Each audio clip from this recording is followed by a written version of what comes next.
یو وخت په یو کلی کې یو غریب ماشوم اوسېده چې نوم یې حماد باجوړي و. حماد د خپلې غریبي بوډای مور سره په یوه ډېرې زړې کوټه کې ژوند کوو. د دوی کور دومره غریب و چې ځینې ورځې ډوډۍ هم نه وه. حماد هره ورځ د کلي په غرونو او جنګلونو کې لرګي راټولول او په بازار کې یې خرڅول تر څو د خپلې مور لپاره یو ټوټه ډوډۍ راوړي. خو هغه هیڅ کله شکایت نه کول ځکه چې د هغې زړه ډېر پاک او مهربان و. یو ورځ حماد لکه هره ورځ د لرګیو لپاره ځنګل ته ولاړ. لمر ډېر تود و او حماد د یوې لویې ونې لاندې د یو څه آرام لپاره کښېناست. ناڅاپه هغه یو عجیب غږ واورېد. یوه کوچنۍ سپینه چرګه د یوې شاخې په لاندې ګیر شوې وه. د هغې پشه په یوې تار کې نیولې شوې وه او هغه ډېره زوړینده او خفه وه. حماد ژر په پشو ودرېد. ونې ته ورختلو او په ډېرې احتیاط سره یې د چرګې پشه خلاصه کړه. چرګه د حماد په لاس کې د یوې اوږدلې شیبې لپاره کښېناسته او بیا په آسمان کې الوتله، خو یو څه داسې وشو چې حماد یې هیڅ کله تمه نه وکړي. هغه چرګه بیرته راغله، خو دا ځل هغه یوه ډېره ښکلې، رڼا لرونکې او جادوي چرګه وه. چرګه د حماد سر ته راوختله او په نرمه ښکلې غږ یې وویل: ماشومه، تا زما ژوند خلاص کړو. اوس زه ستا غیر غواړم. دا واخله، دا یوه جادوي هګۍ ده. هره شپه چې تا ته اړتیا وي، یوازې په دې هګۍ باندې خپله لاس کېده او تا ته به هر څه ورکړل شي چې تا ته اړتیا وي. خو یاد دې وي، هیله هغه څه کوه چې تا او ستا مور ته اړتیا وي. لالچ او حرص مه کوه. چرګې یوه سپینه رڼا لرونکې هګۍ د حماد په لاس کې کیشتو او بیا د آسمان په لوري یې الوتنه وکړه او ورکه شوه. حماد دومره خوشحاله و چې هغه نه پوهېدو چې څه ووایي. هغه خپل کور ته ورلاړ او خپلې غریبي بوډۍ مور ته یې ټوله قصه وویله. د هغې مور په لومړي کې یقین نه شو، خو کله چې حماد د هګۍ په لمس سره د شپې لپاره ډوډۍ، اوړې او یو څه لرګي غوښتل، په یوه شیبه کې ټول شیان د دوی په وړاندې راڅرګند شول. د دوی کور د خوشحالۍ، مینې او شکرانې څخه ډک شو. حماد خپل ژوند ډېر ښه بدل کړو، خو هغه هیڅ کله لالچ او حرص نه کول.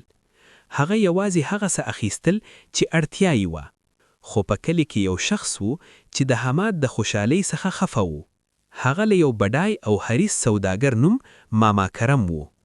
ماما کرم وګوتل چې حماد چې تر اوسه ډېر غریب و، اوس ښه ژوند کوي، ښه جامې اغوري او د خپلې مور سره خوشحاله دی. ماما کرم ته دا ښه نه ولګېدل او هغه د حماد د راز د پیدا کولو لپاره پلان جوړ کړو.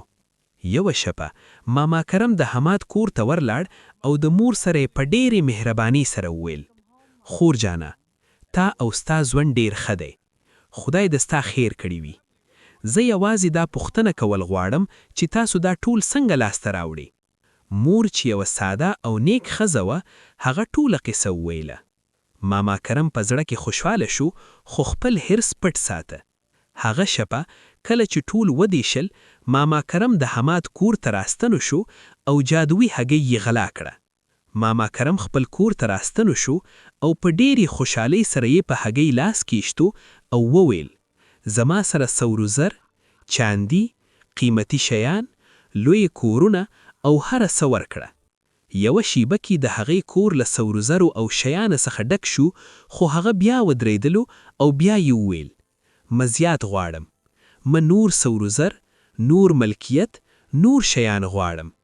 هګۍ ډېره ګرمه شوه او په یوې وړې شیبه کې د هګۍ څخه یوه لویه دوړه راوختله او په یوې ملحمه کې ټول سرو زر، شیان او د ماما کرم ملکیت هوا شول. هګۍ چاده شوه او د ماما کرم په کور کې یوازې خاورو او تاریاره پاته شول. ماما کرم ډېر پښیمانه شو، خو اوس ډېر ناوخته و. هغه د خپل حرص په وجه ټول څه له لاسه ورکړل.